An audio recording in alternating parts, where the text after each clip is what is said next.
to your presidency that I think we're finding the most difficult is that no matter what you do, it always comes with an extra layer of gleeful cruelty and dickishness. It's not just that it's not just that you don't want people taking a knee, it's that they're sons of bitches if they do.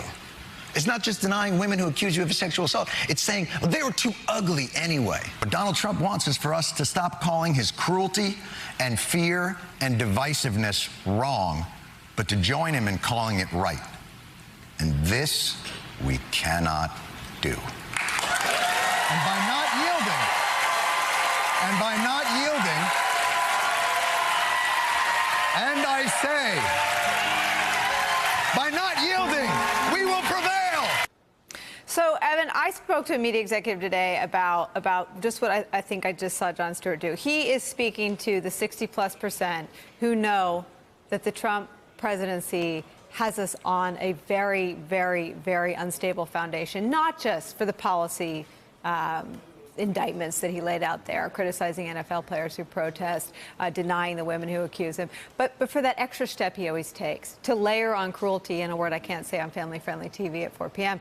That is the Trump presidency in a nutshell.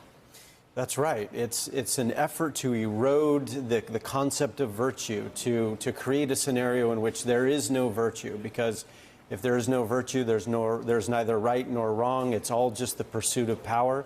Whoever has the most power to achieve their ends wins, and therefore is right, and therefore there is no right or wrong.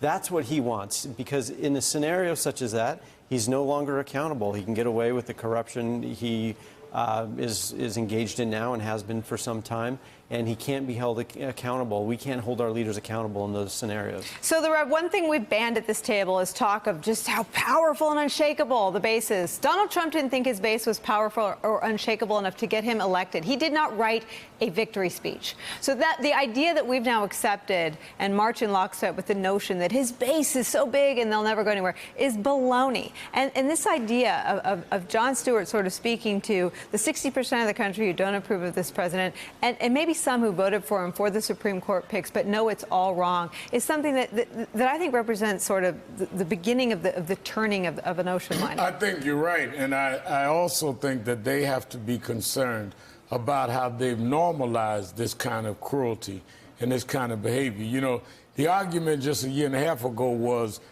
end of respectable politics. Now we're talking about civility.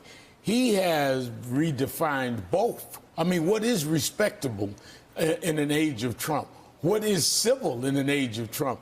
And I think that a lot of people that went along with him for whatever reasons, the Supreme Court or other things, are going to have to really face the fact that they have helped to normalize some of the most decadent kind of values that we've seen in American history. I'm sorry. Hey there, I'm Chris Hayes from MSNBC. Thanks for watching MSNBC on YouTube. If you want to keep up to date with the videos we're putting out, you can click subscribe just below me, or click over on this list to see lots of other great videos.